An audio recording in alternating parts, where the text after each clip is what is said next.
We're trying to connect and move the audience. What the hell does that mean? We're trying to transform them. And that's a huge word. So let me just qualify it. Someone might have a question and I can help them and give them advice and find the answer. But what I'm really doing is pulling it out of them. And I say, you can't send that because it's boring as hell. Nobody wants to read it. It's just, and that's the cardinal sin of all business. Don't be boring. Be worth talking. Well, first of all, I have to say you definitely sized us up and knew how to match us. Because like everything Dennis is saying, I'm just going like, yep, same thing. Hey, you're watching Just Press Record on the Cultish Creative YouTube channel. I'm your host, Matt Ziegler, and on each episode, I invite not one, but two guests to join me for a conversation-style interview.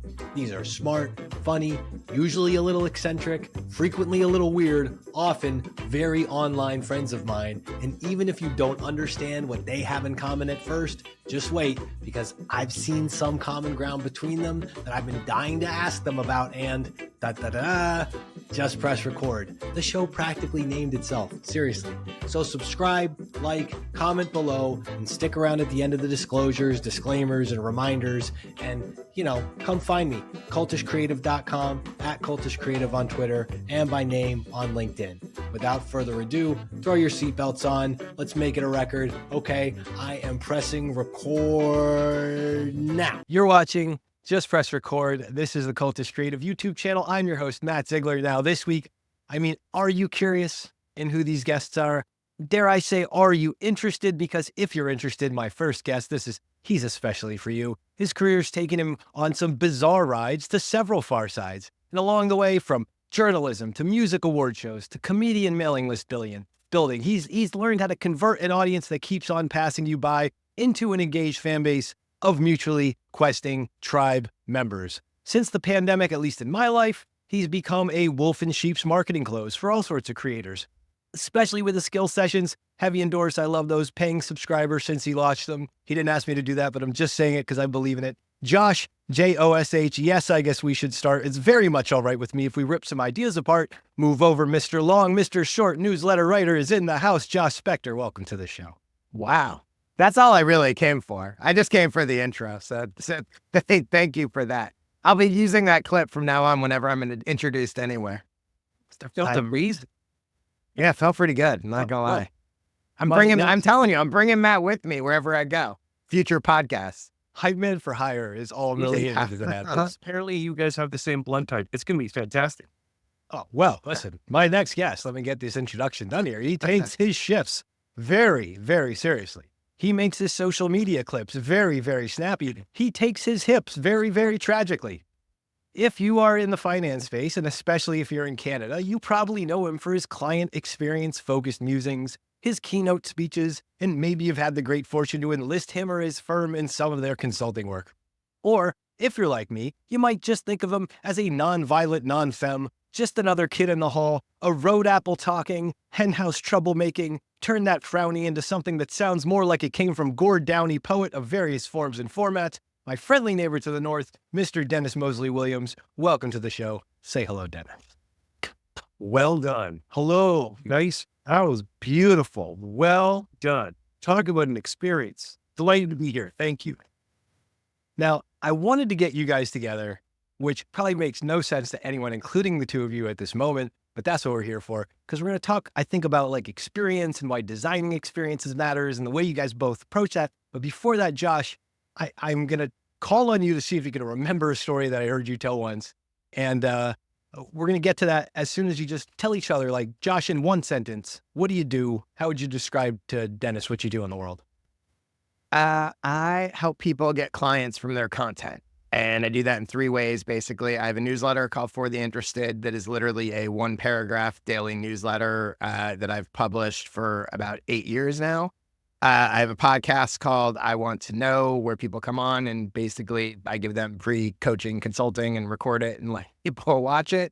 And then I do coaching and have skill sessions, which Matt referenced, which are a series of sort of workshops on specific topics like how to grow your newsletter, how to get more clients, how to clarify your positioning, that kind of stuff. So in a nutshell, that's what I do. Dennis, A what little about more you? than How? that. That's you did it good, Dennis. Yeah. How would you explain to Josh what you do in the world? Josh, I turn brands into cults. And I do that by helping CEOs become charismatic leaders and by turning their services into experiences that are ultimately all about reinforcing a big idea. And I get them to stop wasting their time trying to convince people who aren't convinced to be convinced. Okay, I believe that when mass marketing went in with mass production. I don't believe in marketing, even though people say, well, that is marketing. No, I don't think so. I believe in customering. I don't believe in a mass market. I believe in markets of one. Do all this through keynotes, workshops, and one-on-one and team consulting. I wrote a book called Serious Shift, specifically for the financial services industry. And I have another book coming out next year called Membership Inc. And it's about the future of business and how the predominant economic offering is shifting again from experiences to transformations. That's what I do. And I do it all with just enough snark to catch the attention of our mutual friend, Matt, and already I'm going to tell you, this is my most favorite podcast I've ever been on. I don't know if people realize the setup, i.e. that your guests never met. And it's like, what? Yeah. Three guys. No, I love it too. When I came across it too, I think I put it in my newsletter, right? Matt, I think I said like, this is a super cool format. I had the great delight of you saying, this is a novel approach to interests or setting the show up in your notes. And I clicked on it. I was like, crap, that's me. John, come on. I know that I found Matt somehow through Twitter, a place I try to spend such little time, and yet I find nice people there. Was your handle at Cultish Creative? That's what made me take a look. Okay. Because of course I zero in on that word whenever I see it. And then I wanted to say vis-a-vis your intros, it was reminiscent of Nardwuar. Do you know who I'm talking about? The amazing. We're going to get to Nardwuar at some point during this conversation. I mean, literally, it's like, oh my God, are you digging deep here? This is a treat. I hope you'll have me back. And we hadn't even started asking questions yet. This is what I want first, because Josh, I have a personal burning question for you, but inside of this story that I just love, because you're both, well, especially Dennis is a heavy traveler. You tell this story about being like 10 years old and on a plane to visit, I think in Ant, somewhere in Pennsylvania. And you tell the story about the tape you're listening to and what happens. Yeah. Before the tape, and you're going to tell the whole story, where the hell in Pennsylvania were you going? We have a large Pennsylvania contingency that watches this. So my aunt actually lives in Burnville, which is just right outside of Reading. So both my parents are from Reading, whole families like from Reading, etc. So when I was about 10 years old, I was born in Chicago, grew up in Chicago, and my parents put me on a plane. Simpler time. It's the 80s. My parents put me on a plane by myself to go spend a couple weeks with my aunt in Pennsylvania. I'm not exactly sure how this happened, but somewhere before getting on the plane, I must have been in a record store and bought a cassette tape of Sam Kinison. And so the entire plane ride, 10-year-old me, was listening to Sam Kinison and loving it and finding it hilarious, even though probably 50% or more of it, I didn't understand what he was talking about. And I got off the plane and my aunt picked me up and we got in her car. We had I probably flew into Philly, so it's probably like an hour and a half drive or something to Reading. So we get in the car and, and I pulled the tape out and I say to my aunt, I was like, have you heard this? It's hilarious. And, my aunt was like, she was a big Howard Stern fan. She was probably aware of Kinison and, but I don't know. She's like, okay. So the next thing so I don't even know if I asked. I put it on the cassette player in her car. And we're driving and I think literally the first or second bit is about oral sex and everything you can imagine that Kinison's about. And my aunt sort of looks at me and is kind of shocked and is like, should you be listening to this? And I'm like, well, I've already heard it. I just listened to it for 3 hours on the plane. So, and my aunt, I think was kind of like, all right, I guess. And so we listened to Sam Kinison the entire way to her house.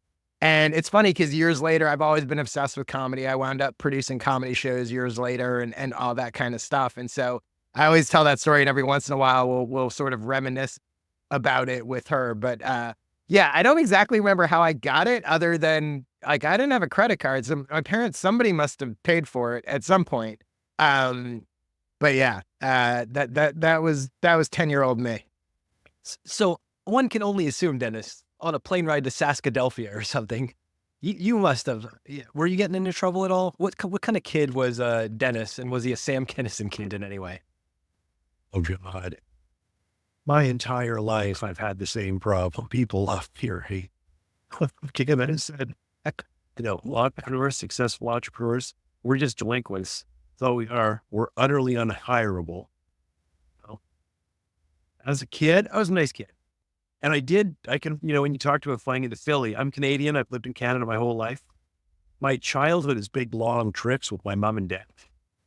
Driving across Canada. It's a very Canadian thing to do. Every little place. And just the other day I saw it was like the 40th anniversary of a Neil Young record. Gosh, I want to really look it up right now. What with Comes a Time on it? Comes a time, you know that song? And maybe I'll go out to Alberta. Weather's good there. And the holy golly, listening to that music, driving west with my folks is crazy. Pretty much instilled a sense of adventure in me. Lack of ability to ever have a job. Was like having my summers off and all that great stuff. Pretty normal kid otherwise. Pretty normal kid. Challenging student, no doubt. I loved teachers who were engaged. I didn't like teachers who were phoning it in. And that's the truth. I always, you and a teacher that loved their job, you could tell. There's one guy, he was Bill DeMarco. He was a high school teacher of mine in my hometown of North Bay. Every time I'm home and every time I see him, I hug him. He taught us a whole bunch of boys, grade 10, 15-year-old boys, literature. And he read to us like we were kids, got us thinking and creative. That's just really cool. Whereas if you're dealing with somebody phoning it in, I could always tell. That authenticity piece has always been important. What do you think about the expression phoning it in, Josh? What's that mean to you? It's something I don't do. I guess is the first. I think lots of people do it. I really don't do it with. It's interesting because like, if I'm going to do something, I'm going to do it. I'll never phone it in. I just won't do it. So it's like, once I decide certainly in school and stuff, if there were, and this goes all the way from sort of early in school, all the way through college, very early on, I would assess, do I care about this? Ironically, am I interested in this? Do I see this having any value whatsoever in my life? And it was like a switch. If it wasn't in any of those things, then I literally did not care. My grades would be terrible. I wouldn't do any of the stuff. So like even in college, I went to school as a journalism major, came in, from day one was a journalism major, did well in all my journalism classes, terrible in everything else. Because I couldn't care less about whatever it was, botany or chemistry or any of the other stuff. Like, for me, for better or worse, so that's why as a result, I say, I don't necessarily say oh, I never phone it in as I'm bragging. I don't even bother to phone it in and in the stuff that I don't care about. And, and I can just always remember that. And it's funny, the other thing sort of tying the two things together when you're talking about teachers, I never really had a teacher that I felt connected. There's no teacher that I barely even remember any of my teachers, let alone going back and hugging them. But the irony is, and this sort of ties into this is what I was thinking about when Dennis was saying that. I was thinking about the Sam Kinison thing. I only realized this later in life in retrospect, but I was really into comedy, watched SNL obsessively, reruns, all of that stuff, was really into stand-up comedy before sort of stand-up comedy was a thing, early days of Comedy Central, all of that, was listening to stand-up comedy tapes. It was really into hip hop and rap music. And everything from Run DMC, Beastie Boys, NWA, all of that stuff. And what I now realize in retrospect is comedy, in particular stand-up and hip-hop, are all about concise writing. And they're all about every single word is a choice and has a massive impact on what you do. And they're also all about conveying strong ideas and strong opinions and confidence. And what I now realize in retrospect is, I think a big part of I learned a ton from it. I think it's a big part of my ability to communicate, my ability to write, and also my style. And when you combine those two things, like when I look at it and I combine literally being a young kid, stand up, hip hop music, and then journalism very early on. I knew from the time I was probably a freshman or sophomore in high school that journalism was what I was going to do. All of those are about sort of concise, to the point communication, word choice, all of that stuff. And like, I now realize in retrospect, it's like, oh yeah, like that was the perfect sort of teaching. And, I learned a lot from Sam Kinison beyond sort of the jokes. And that's the other thing too, is like, there's the famous Chuck D quote, I think, where he talks about hip hop being like the black CNN or something like that. But that's the other thing, like, especially back then, unlike hip hop now, which is like, I still listen to it, but it's a whole other thing. But back then I was actually learning a lot, for better or worse, about the world from stand-up comics, from rappers and all that kind of stuff. So I think all those things were super influential and sort of were kind of a different version of my education. As weird as that sounds. I don't think it's weird at all. Like, Dennis, what about for you? So you had the teachers in school. I'm really curious, pull the literature thread a little bit more. You embody both the conciseness of like a line or a thing that makes just some abundant clarity emerge. But then I also know you love this, like the deep poetic stuff of every tragically hip song ever. Like, how do you think about like your alt teachers and the way you approach this? Well, there was what Josh said a few minutes ago about, I've never really phoned it in, and I'm not bragging. It's because I just don't do things where I would want to phone it in. That resonated with me. And that's somewhat, when you also talked about school, and I was curious, you answered it, you said, I didn't really care about my grades or anything. When I said earlier, I wasn't into you, I didn't care about the consequences. Like, I didn't care about being in trouble or I got to keep up appearances. To this day, I'm married to a lovely lady who says, Dennis, he's only in trouble if he cares. Lots of time he does. And I also, certainly resonated with the idea of concise, and being a communicator. I remember one time trying to figure out what the hell I did. And someone said to me, you are a wordsmith. You speak them, write them, and you share them. That's what you do, but words in different ways, And concise, that's my love of, was Gordy, or above my shoulder here, the Jaws t-shirt on. He could say so much in 7 words. Comedy too. Change one word. It's not fun. When you're trying to influence people, words are everything. With the right combination of words, you can avoid a war or lead people enthusiastically into it. Every word matters. This issue we have right now is so much text, think later. We're flooding the universe with bad words. We're flooding it with bad words. I forget your original question, though, Bill Clark. That's okay. Stick on this for a second with me then, Dennis. The every word matters. When do you think you first start becoming not just aware of it the way a kid is aware of like what they have to say to mom and dad to get to what they want, but you start becoming really aware of that word choice matters? Any early memories of that? Oh yeah, I was very young. My mom was a politician. So we had 2 telephones in our house. We had children's telephone. Hello, you're all allowed to use, of course. There was this other phone. You would only answer if somebody wasn't around, and it had to be answered.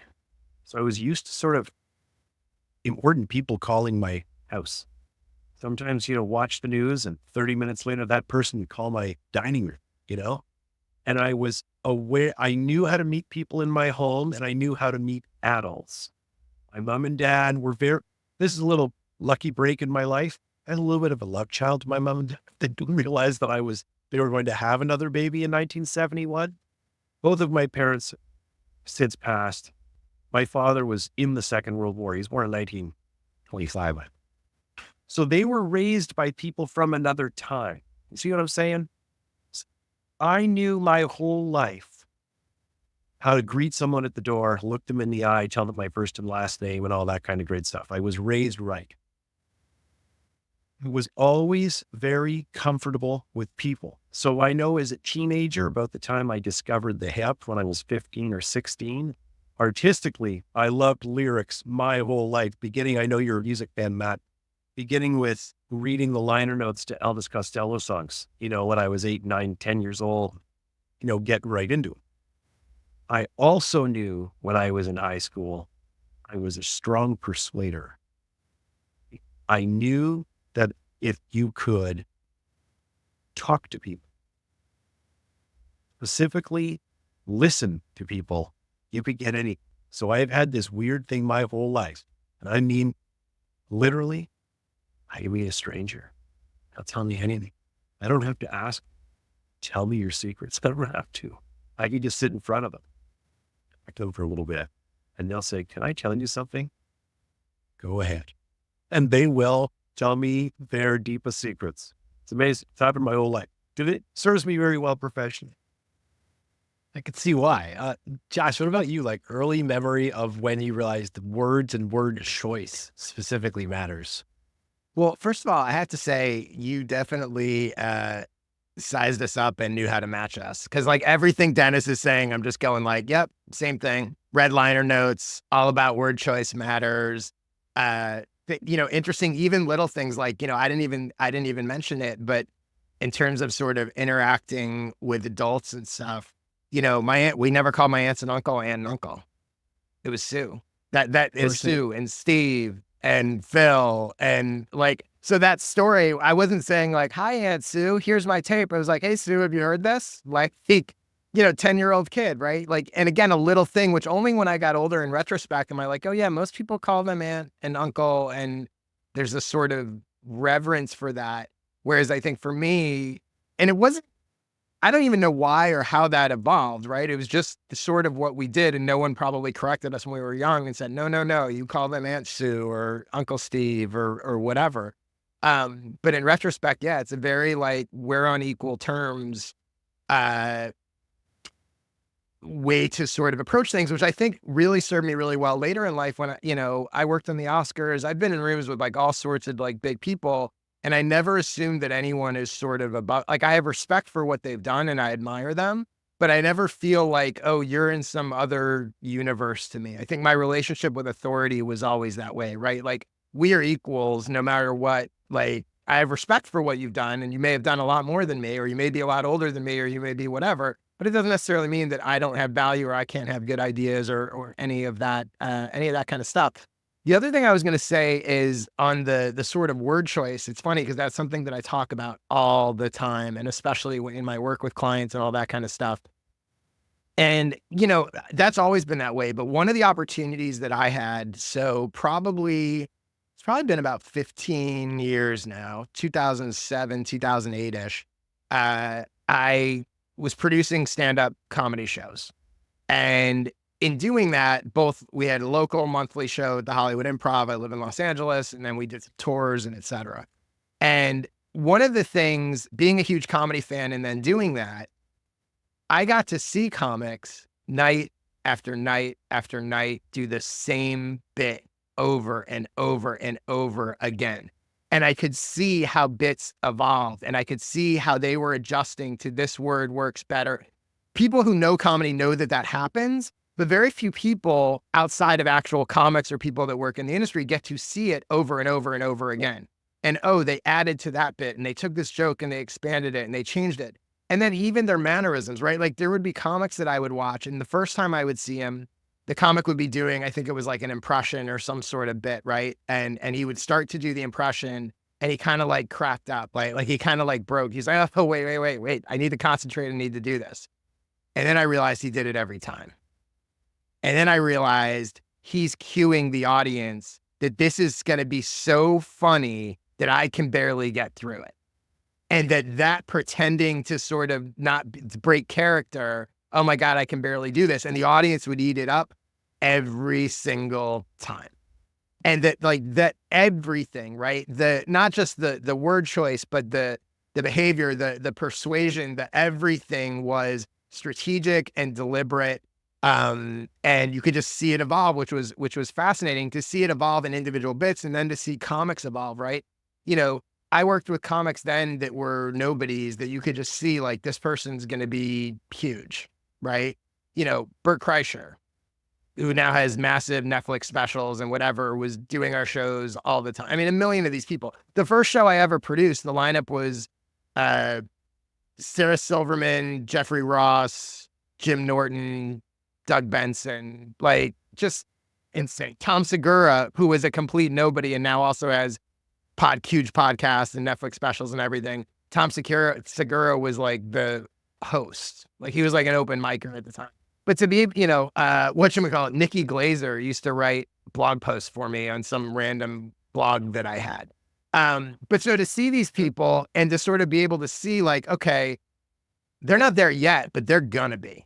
And to watch them sort of evolve and all that stuff was amazing. And one of my other favorite things, and I can't remember who said it, but you learn so much about, again, word choice and communication and persuasion and whatever. One person told me this one time and it always stuck with me. And they said, the way to assess how good a comedian is not the laughs that they get.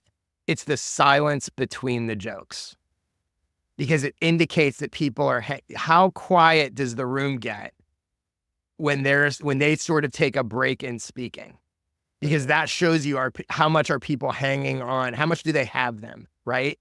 And it was just a really interesting thing that I never thought about. And then you see it and you're like, yeah, you watch someone like a Chris Rock or Jerry, like a master, and you're like, yeah, that room is silent when they want it to be silent. And, and then the rhythm, and there's so many lessons in that. But yeah, I completely resonate with what Dennis is saying. Dennis, take me to school on lessons. Yeah, I know your brain is worrying. The experience of what the comedian is doing in this practiced environment. What's going on there?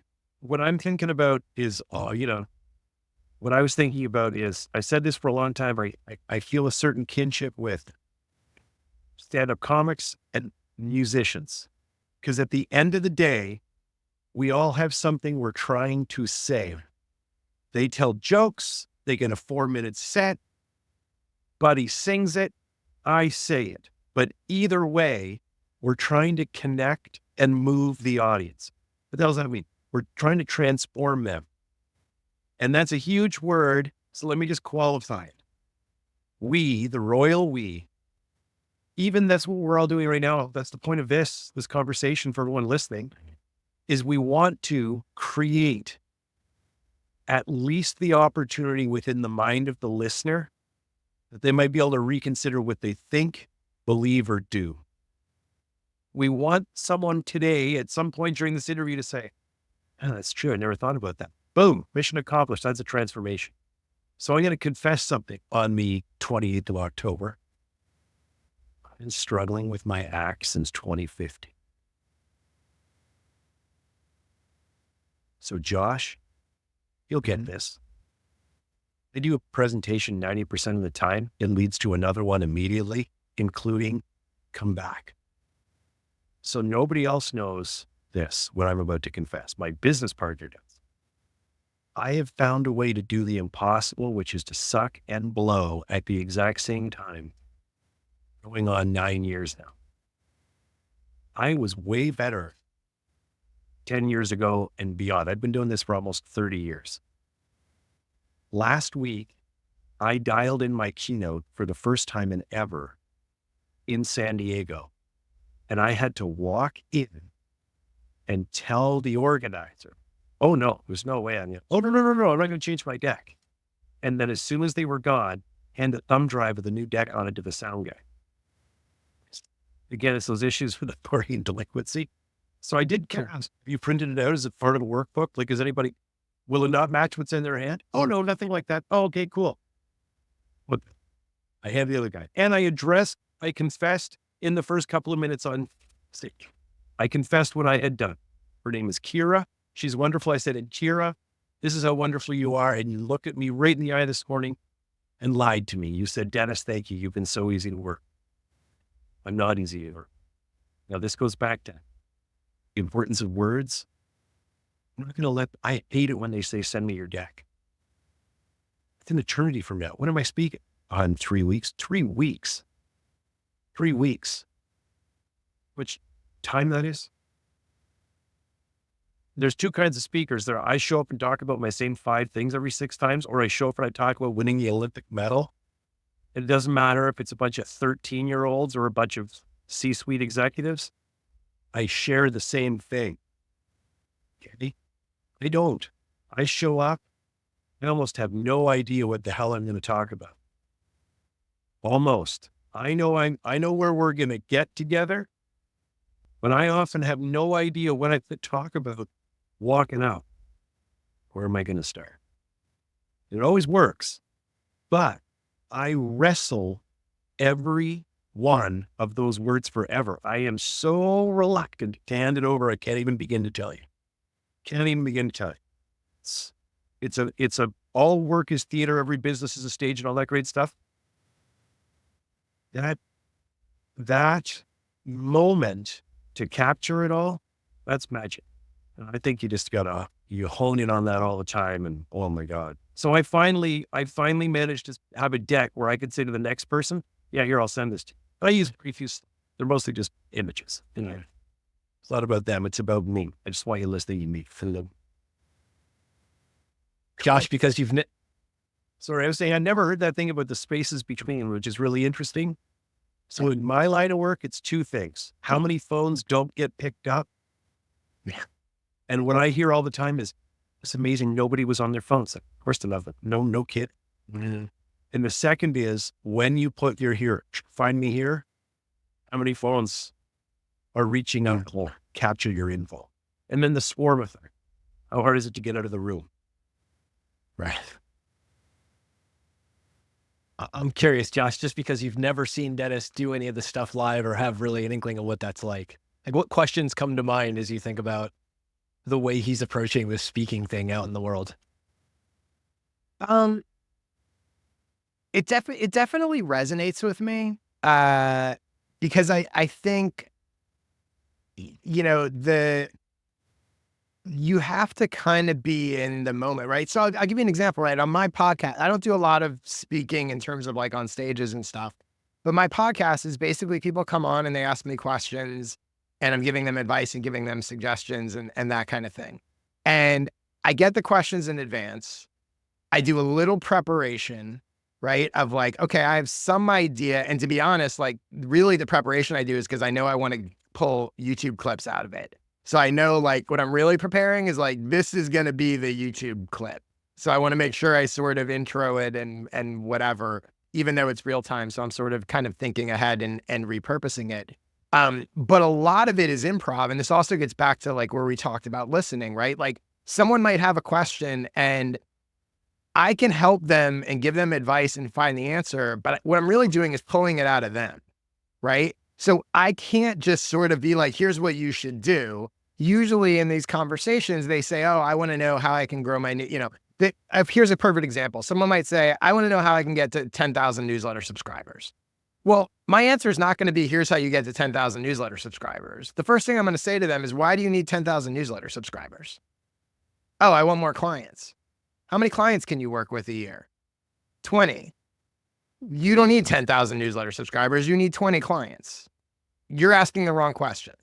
Let's talk about how you can get 20 clients from your newsletter instead of how you can get 10,000 newsletter subscribers and go from there, right? And so like there's an improv element to all of it. The other thing that I've realized both in my own podcast and being a guest on other podcasts, and it's funny because even starting the show with you asking, which I didn't know you were going to asking about the story about the Sam Kinison tape, what I've realized is after years of watching comedians develop and do bits, I am now developing and doing bits. They're just not comedy. Sometimes they might be funny, but my advice is now packaged into all of these bits. And what's happened over years, as I'm sure Dennis has found speaking over years and years and, that kind of thing, is much like a comedian, I have this sort of library of bits in my head that I can go to all the time. And what's amazing is just like a comedian, where some people who, I won't call them dumb, but some people who don't know any better think comedians are just getting on stage and making stuff up and don't realize they've spent 3 years fine-tuning every single word. I go on podcasts and people who aren't necessarily familiar with me, a new audience is like, oh my God. In my mind, I'm going like, I just gave you 10 of my greatest hits that I have written in blog posts and tested on social media and talked about in other podcasts. I know they work. And just like a comedian, I have fine-tuned how to develop them and how to talk about them and what words resonate. And I know this stuff is gold. And just like a comedian at times, and Dennis, you might find this too, I almost get bored with it. Because I'm like, I don't want to tell this. I don't want to talk about this again. Like I've told you a million times, like the thing about newsletter intros or this or that or whatever.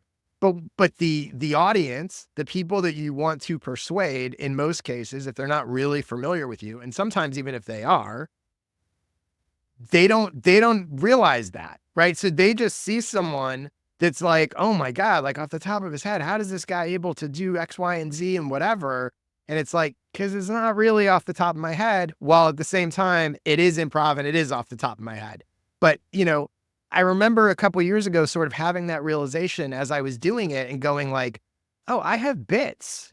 Like, oh, I'm doing this just like a comedian does. I'm just not writing jokes. I'm writing advice and strategy and suggestions and that kind of thing. And a lot of times not writing it down, but developing it. Few words as possible. I can get lit. Right. Exactly. And just like a comedian is, I'm testing material.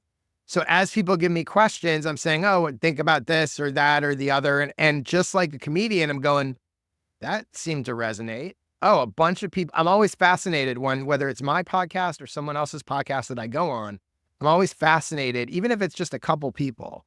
What are the things that they reference? Oh my God, that tip about this, that story about that, because like that's saying to me like, okay, just like a comedian, that's the version of a comedian testing jokes and going, there was a big laugh there. Maybe expand on that. Maybe maybe use that again. Like it's very, very similar. And even though it wasn't sort of intentional, I now have realized like, yeah, like that I operate in that same capacity, same way. I have a question. It's a crazy question, but I'm really curious to know because I feel like I could close my eyes and just listen to you talk all day because it's like listening to myself. It's horrible. Hello. Okay, here it is. Are you any good at crossword puzzles? I wouldn't say I'm either good or bad. I do them very sporadically. So I wouldn't say enough to whatever, but I have a question for you. I'm going to guess you're a Seth Godin fan. Yeah. Yeah, of course. His book, Linchpin, changed my life.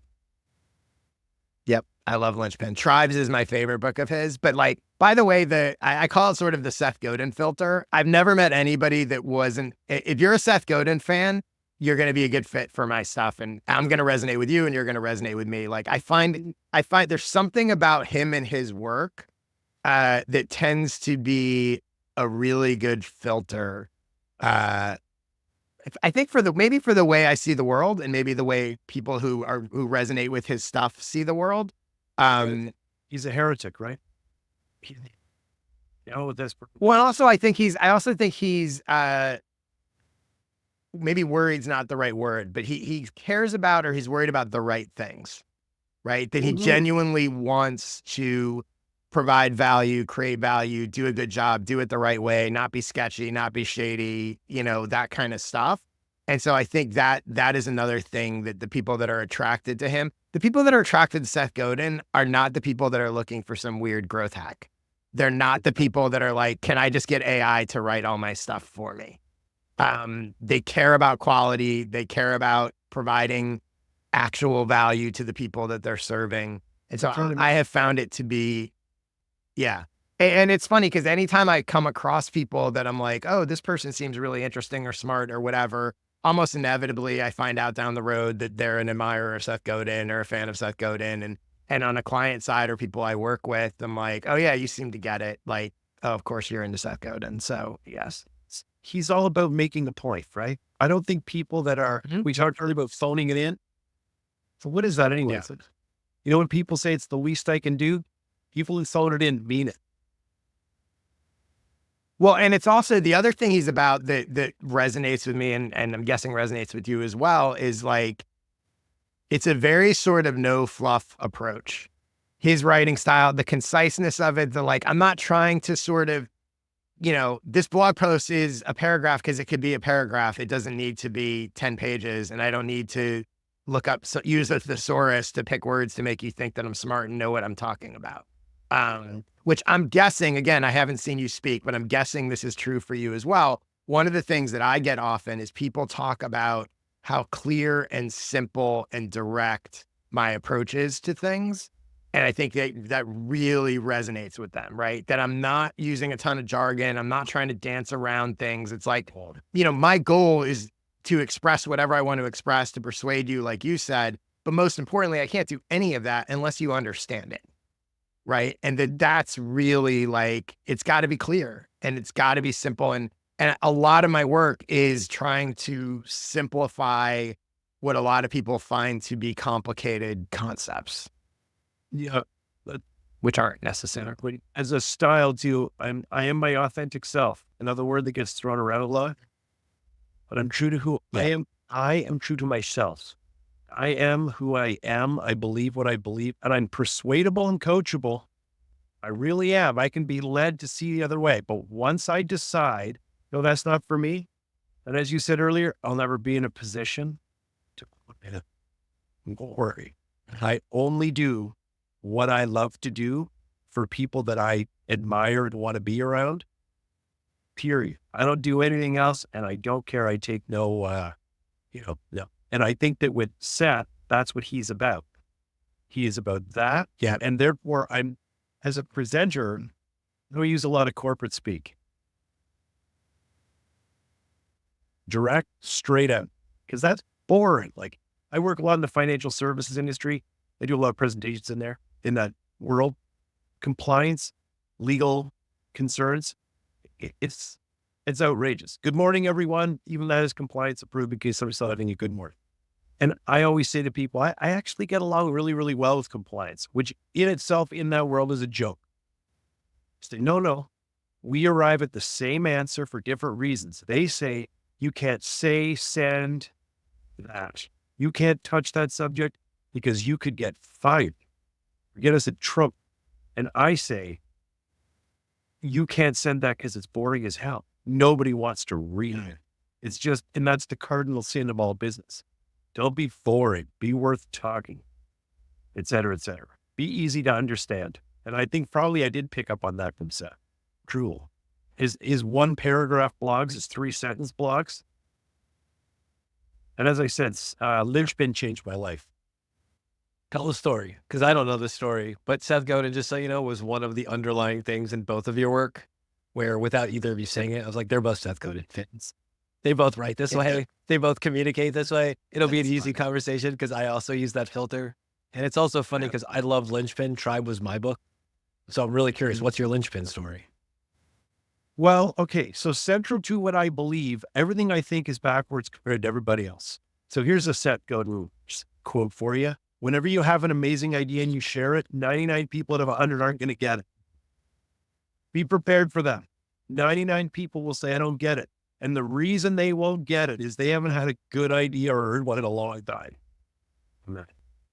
Okay, so what Seth encourages you to do in Linchpin is to be worth. So, I'm a business person. So think about how backwards this all is. It's not how big you can get, it's how small you can stay. Matter more to the smallest viable audience.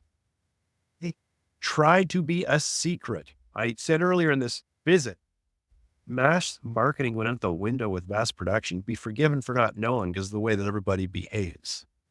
But Seth was like, do your work for people who care, shun the rest. So, per Josh's comment earlier, none of the people that like Seth, who also like me, are hiring me for a hack. Working with me is work. We're going to undo everything you're doing and behave differently. And we're going to drink what I call drinking the pink goo. It's a reference to the movie The Abyss, a forgettable sci-fi movie, I think from the early 90s. It's not a forgettable movie. That was a great movie. Right away I knew I love that. Not forgettable. It had Ed Harris. And quite frankly, there's not very much that guy's ever done that isn't fantastic. That would pay to watch that guy, read his diary. In it, you might recall they have to drink. This is like a chapter in my book, Drink the Pink Goo. In it, they have to drink the oxygenated fluid so that they can ultimately drown themselves but still breathe. And there's this beautiful scene where he's almost in rapture when it happens. He doesn't die, he can breathe, and he has this look like, oh, what's, and he's looking at everybody else. It's this kind of really amazing moment of the movie. Seth Godin's book, Linchpin, encouraged me to drink the pink goo. Do what seems backwards and dangerous. Do it. Tell everyone to beat it. I had this really cool, this is how I applied. Okay, get this. I worked with this wickedly cool guy named Ray Zahab. I'm going to tell you the story, although when I posted about this story, he sent me a little note and said, don't tell anybody the details of our conversations. Now I'm going to do it again. But I'm doing it this time knowing I'm not supposed to. See? Delinquent. I'm breaking the rules to help everybody. I'm not a bad guy. I'm just misunderstood. Ray is a sweetheart. And because this is going to do a lot of people a lot of good, he would allow me to tell it. I get a lot of gigs. Okay. I am a real busy speaker. Okay. Like lots. Like I try to do 50 a year, and last year I did 70. Okay. Like I got that problem. And I took the summer off to goof off at the lake with my kids. I get a lot of speaking work. So I did a tour with Ray through a speakers bureau across the United States where I would see him repeatedly. As you both know, I live in Canada. So one of the questions Canadians get all the time, I know you don't think you do it, but you do it. Americans do it. You're from Canada, and they literally ask, do you know my cousin Brian? He lives in Toronto. I do it. It happens all the time. I've done it on podcasts multiple times. It happens all the time. So I walk, like it's a town. Now, here's why Canadians hate it. So they usually do know your cousin Brian.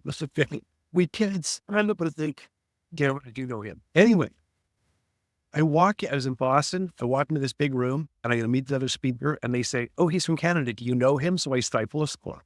Oh, well, no, I don't think so. But my God, he walks the door and he's instantly familiar to me. He's literally from my town. Look, I've seen him at the grocery store. We end up taking all these flights together. Get to know each other a little. Fascinating guy. He ran across the Sahara Desert in 70 days straight. Ray Zahab is no slouch, okay? As a human being, he formed a company called Impossible to Possible. He inspires people the world over. The guy is a hero of mine.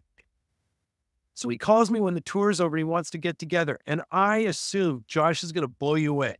I assume he wants to talk to me what every other speaker wants to talk to me about. How do I get more gigs? Your gigs. Hey, Des, can you help me get some of your gigs? That would be great for me. Yeah. Let me stay after hours to have that conversation. And I do, because I'm a good person. So I agree to meet Ray. This is about not being afraid to go rogue, vis-a-vis, go. What Ray doesn't know, and I'm just going to share with you for as much beautiful colors I can get, is it was my year end.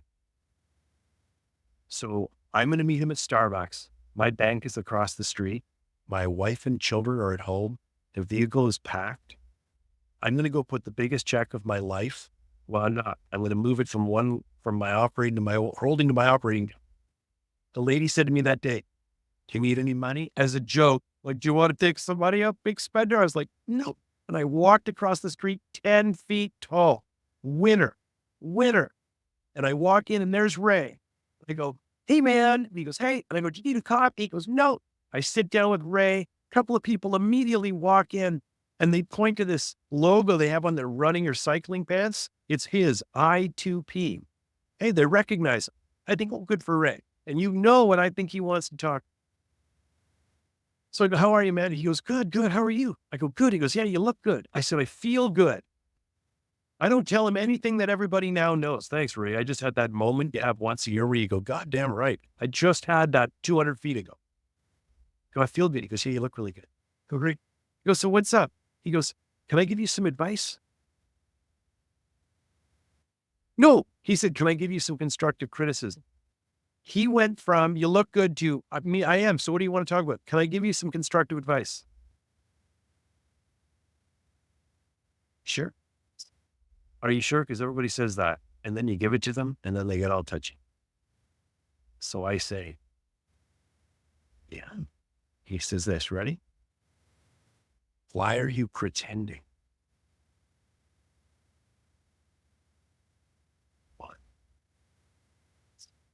I took about 6 airplane rides with you. I'm paying myself a compliment here, but it's about Ray. Because when we flew to Dallas, I blew off dinner with a famous politician guy. And I didn't go running that thing. I sat in my room, typing like a manifesto. Go, oh. He goes, I didn't go running, Dennis. It's like you not breathing. Because then the next day I go to see you speak. Oh, what the hell is this? And Matt, basically I was doing a wholesaler presentation almost. Yeah, like I was holding on. I was holding back, keeping it safe. So he freaking blows me away with this, okay? Now we got to end on the Ray thing before I tell you what I did. So I'm blown away. Now we're on the street. This is Ray Zahab, Zahab. Hey man, this was great. We walk away. I walk 5 steps. I stop and I realize it was no quid pro quo. Sure. So I go, hey, and I go, hey, Ray. And I just turn and go, hey, Ray. And like I can see him. It's in my neighborhood. He turns and goes, yeah. I go, what did you want? I swear to God, this isn't out of a movie. And he looks at me fucking amused, like I still don't get it. And he goes, this, to tell you that. And he turned around and walked away. And I made a sizable donation to a charity he was doing tour anymore. Okay? Now you go to Seth Godin. And what is Seth? So this is what I did. And I can find the blog and show you. I posted a blog, which is where he said, oh, don't share the details of my conversation like that. Where I said, so if you want me to come and speak at your conference, I'm in. But if you want me to talk about this, and this, otherwise known as the 3 things that pay my mortgage and fund my retirement, I'm not going to talk about those things anymore. And I published that. And then my business partner called. Said, wow, dude, you just told the whole world you won't do what they love. Well, I never did again. That's what Seth Godin did and Ray Zahab as a little pusher. But I swear to God, I read the Seth Godin book to put it down and walked in to have coffee with Ray. And it was like, what did they say? Quit pretending. Go talk about something you believe in. Go tell, this is for you, Josh. One of the greatest compliments I ever got. I'm the Norm MacDonald. That's my line of work. Norm MacDonald famously, if he thought it was funny, he said it. He didn't care if you did. He knew it was funny. So that's it. It's like you go talk about what's important to you. You go talk about what you believe and talk to only those people that get, and all the people that don't, that's all right. Don't think about it. Show them. They'll come and find you. Then I'm never going to hear from you. You're going to hear from everybody else who's already there, saying, no, you really should have come to his party the first time you heard about it. I'm not inviting you in, but I'll let everybody else invite you. I'm not big. So that was my Seth Godin. That's why Linchpin, everybody should read it. Tribes is great. All his stuff is great. The Linchpin was the book where I was like, you get in that. I'm going to be a linchpin. I'm going to matter to fewer people and tell everybody else to beat it. And I'm going to stop counting how many links, followers, and bullshit metrics, vanity metrics. I don't care. It's amazing. Good for you. It's funny you said Norm MacDonald's for me because this is not business related, but I used to play basketball with Norm MacDonald once a week. And he, not a great basketball player, super nice guy. Yeah. As a Canadian, you'll also enjoy this. He played basketball like a hockey player. And again, this has no business reference whatsoever, but so we played, like, we rented out a gym, a bunch of high school gym, a bunch of people. And so literally, like, for probably a couple of years, he came almost every week, almost every Wednesday we would play. And Norm would come with Kato Kalin because the 2 of them were pals. And they would often bring what I believe was Norm's assistant. I can't remember if it was Norm's assistant or Kato's assistant, but they would bring an assistant who would sit and keep track of stats for the 2 of them. Love it. So I guess they could, after afterwards review their personal stats from the weekly pickup game. I remember Norm's. Yeah, Norm's. Yeah, probably. Norm, super nice guy, would pick up a lot of fouls unintentionally. Like I said, he played like a hockey player. Cato would, a better player than Norm, would shoot a lot. And also occasionally, if he was like going up for a shot that was like clearly not in a good, like he was kind of stuck in the air, he would just whip a pass at somebody, like not even close to where they are, and scream their name, and then as if it was like their fault. Or you would you'd see him like going up for a shot, and then all of a sudden he'd be like, Josh, oh, like goes whizzing past your head, It's a way of whatever. But that's amazing. Yeah, but it was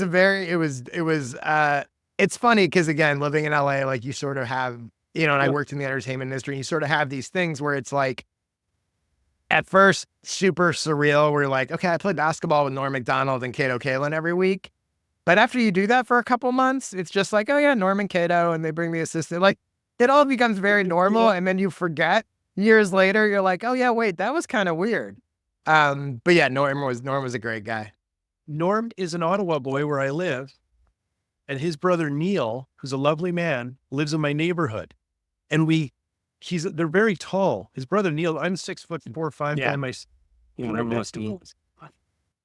realize you were so tall. And I think it's a funny way to start a friendship, but we had this little visit, but I never once said to him, oh my God, I loved your brother.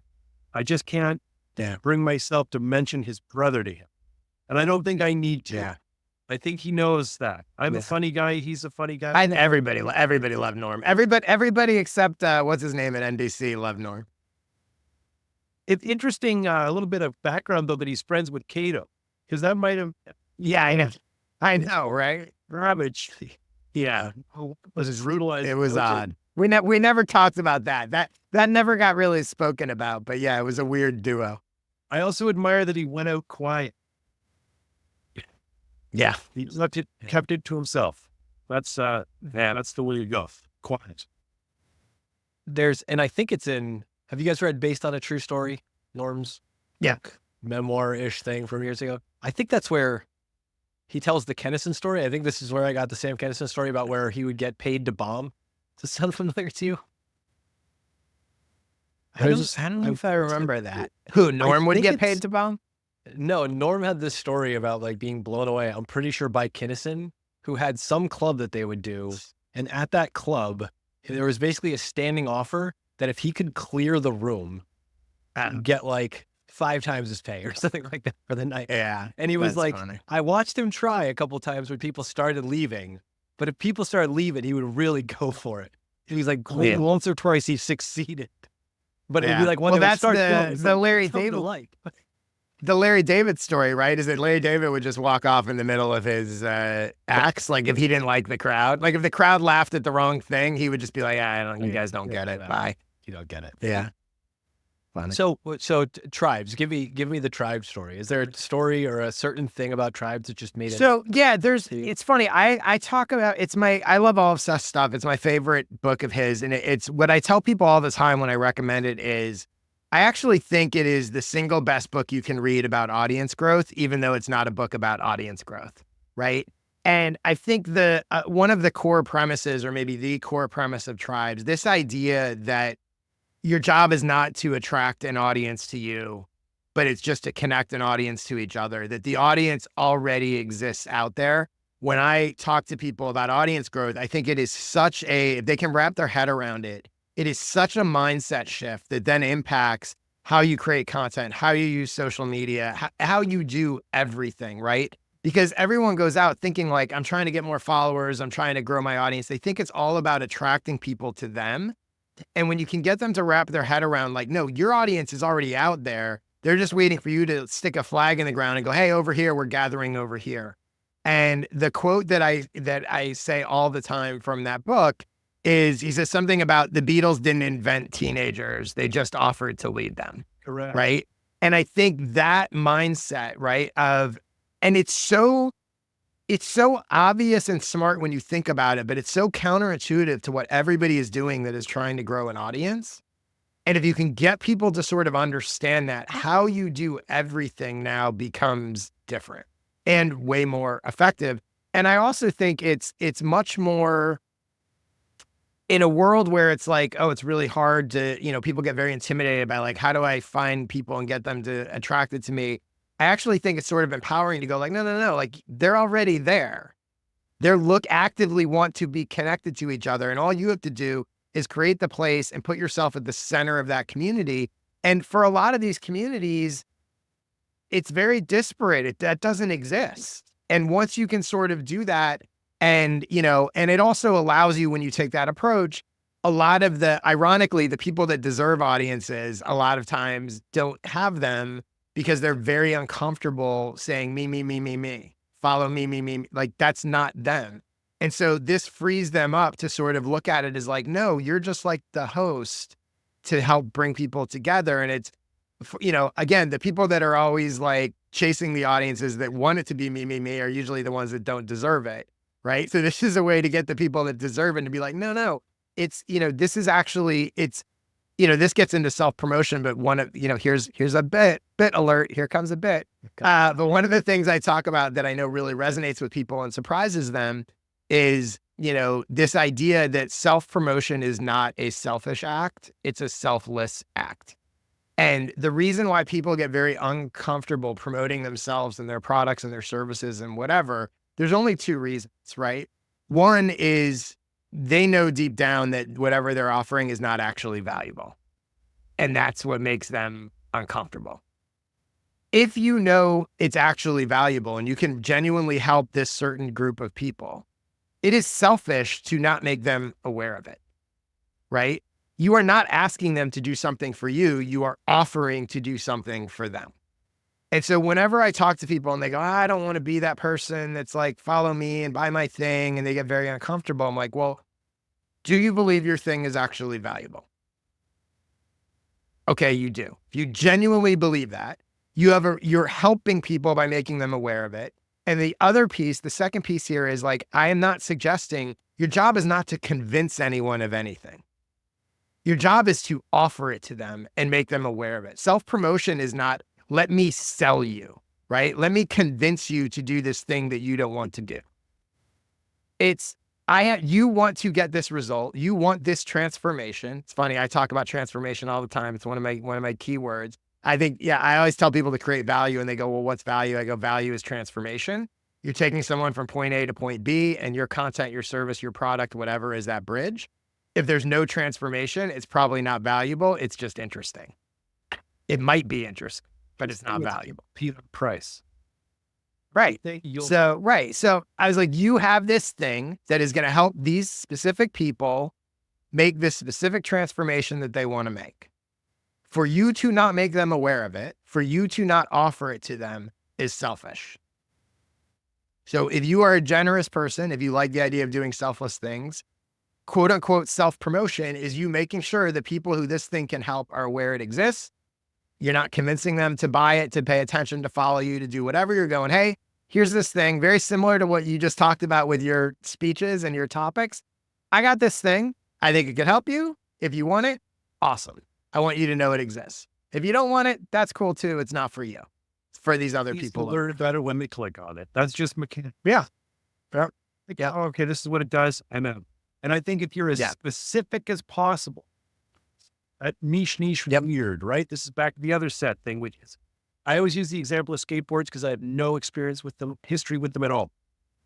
Mm-hmm. If you say, that's why I'm getting into the skateboard business, but I feel awkward telling people I make skateboards, but I don't ask anybody to pay the damn skateboard. I would say, by the way, that was a wonderful transformation I just had. That's a really cool little shift you just helped me out with there, Josh. You know, it's kind of, no. And it falls in line in other ways with what I believe about push-pull marketing. Yeah, nonsense. So to go to the final set piece, it's this. If you're going to make skateboards, make sure you make $2,500. And here's why. This is why it's hard. Is that a marketing thing? Perceived value, if it's 25, you work just as hard to sell one for 2,500 as well, 125. That's all greedy bullshit. The reason you want to make a $2,500 skateboard is because those are the people that care. But watch out, they care. They're going to roll those wheels and listen to them. They're going to sniff them. They're going to do it all. But they're looking for something amazing. And when they find it, they're going to tell everybody else they know that cares about the same stuff.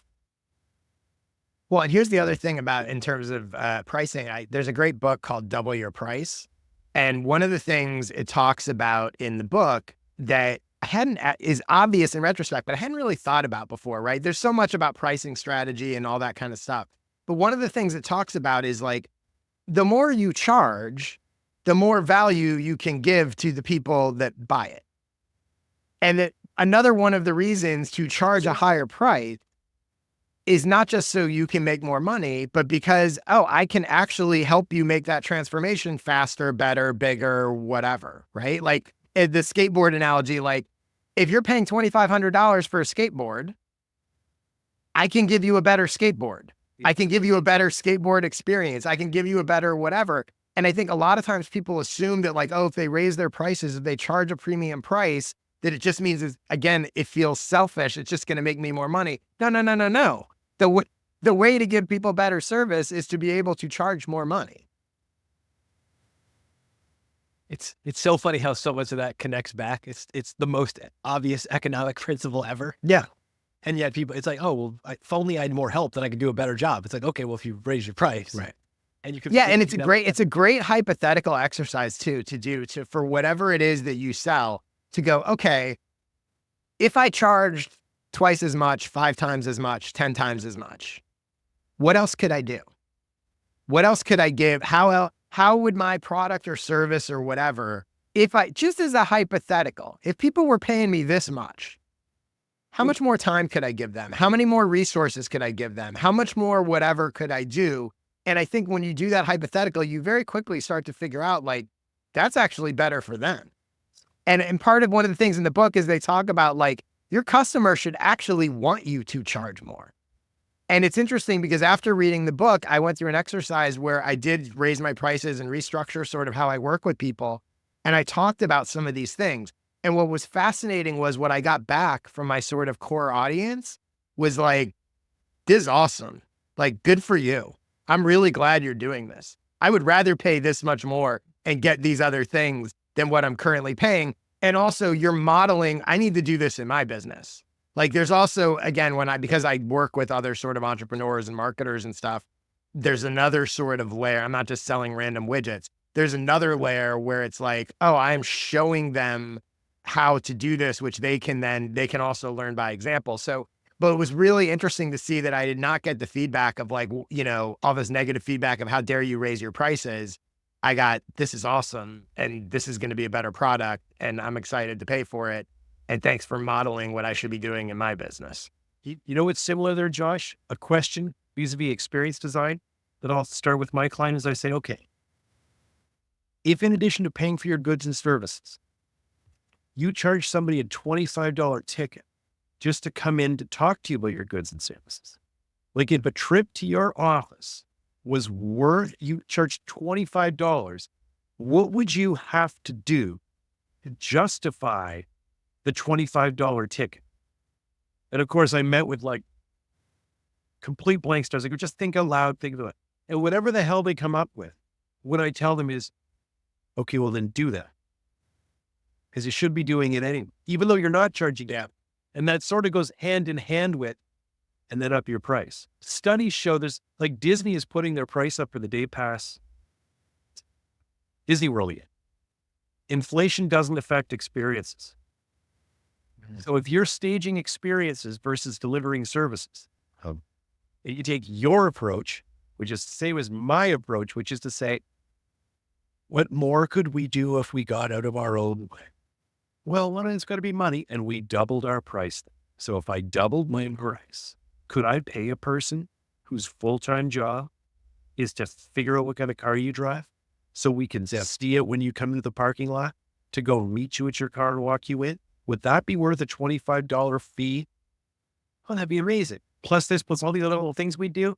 Well, then therefore I should do that because that's an experience. And to pay for it, I will charge a premium. And you can charge a premium According to the book, The Experience Economy, the study is a person will pay 103% more for experience over a study. Because in the world of commoditization, the antidote, the solution is customize it. Make it as meaningful as you possibly can to double your fee. I just thought it was interesting that you and I should both start at the same place. And what could you do if you had to for a ticket? What would you do if you doubled your price? I tell people all the time, what if is my favorite question. Sit down and just say, what if this, what if that, what if that, what if this, what if that? And all of a sudden you'll be surprised what you discover. Hey, earlier I asked you if you could do crossword puzzles. Yeah. And do a crossword. That's why I asked. Because for such a what is a 4-letter word for deep affection? Right. I just think my brain's not wired for that kind of word thing. Why I asked you that. And it's fun. On my list of things I wanted to make sure I addressed on this call. Yeah, that's important stuff. Yeah. Somewhere I will find it. There's one of the many amazing, like David Sedaris essays. He has one where he describes all the different types of crossword puzzles and like the different levels involved in each of them. And it's the most poetic explanation of like how you feel about yourself when you can and can't do them. I will figure out which book it's in. I've been on a rereading kick of his stuff lately. I love him. I saw him live. It's fantastic. I've got some notes. Speaking of, the what ifs of what we can take away from this, I'm going to invite both of you to just freely interrupt as we go through this list. And maybe this is part of why I was drawn to both of you guys, because I feel this very, very deeply from Josh, from the tone of your aunt in the car and how you didn't even address her with like the end or the formalities of it. And both of you talking about just this awareness of the situation you create with adults when you just kind of approach everything as peers. The fact that both of you understood that experience, like with people of completely different status or arrangement in life, and that was undone for you at a young age, that there's something there. I don't know what it is. I actually have a blog post that's not about the ant thing, but it's kind of about what you're talking about. And I think it's titled Never Be in Awe of Anyone. And it's, you can be, and I talk about, it's pulled a little bit from my experience working on the Oscars and being in rooms with literally like legendary people. And, I said, it's great to be, and I would sit in those rooms, by the way, and I would see other people that I worked with, high level executives, whatever, almost afraid to speak. Yeah. And I never was. And be impressed, be respectful, admire people, all that, but never be in awe of anyone. Because when you are, it shuts down all kinds of stuff. And I think that goes to exactly what we're talking about, right? That like, when you're a kid, it's the age and it's adults and whatever, but then you grow up and become an adult and you see people in rooms with people and in business with people that they are intimidated by, that they are in awe of, and they shut themselves down. And that as a result shuts down all kinds of other potential good things. And it works both ways too. I feel that way with people who are less fortunate, Yep. They're all Definitely. Yeah. I used to manage people and I was very much like, look, like, yeah, I'm in charge and it's my final call. Like, but you guys have a lot of good ideas. Like I definitely created an environment where I was like, I want your ideas. And I was very much the opposite of a micromanager, very much like, look, here's the goal. You go figure out how to do it. And if you need help, let me know. But I very much believe in, you're right, the sort of opposite of that as well, of like empowering people. And they shouldn't be, just because I'm your boss doesn't mean that I have a better idea than you do. Or because you're homeless. Yeah. We're all, There's a beautiful Richard Feynman thing about this where and I think it's his dad telling him, and it's like the guy on the stage is in his suit. That's his uniform. The janitor back there, he's in his uniform too. If you think that guy is more important than that guy, you're missing the whole point. Uniforms are just a symbol. Look to the person underneath. I absolutely love this from Dennis, and the credit really goes to your wife on this one. He's only in trouble if he cares. I have a feeling probably all three of our spouses could say similar things about us for that. I love talking about why words matter. I love talking about the, I don't think we talk about this often enough. People who go through media training or things like this, Josh, where you understand that you're working bits.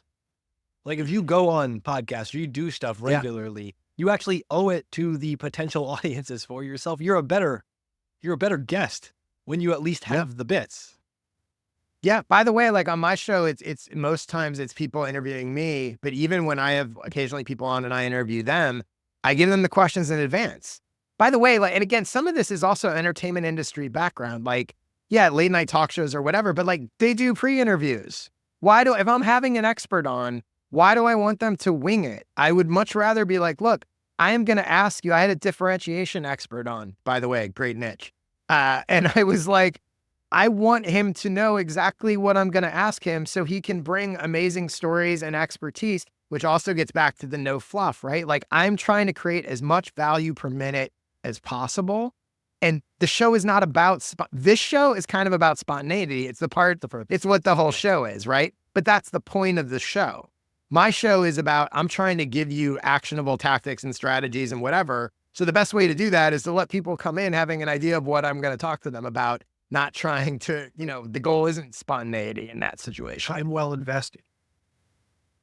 Yeah. Dennis, you made this quote, and I'm looking forward to going back and finding this directly out of this as a clip or something. The not being as big as you can get, but how small you can stay.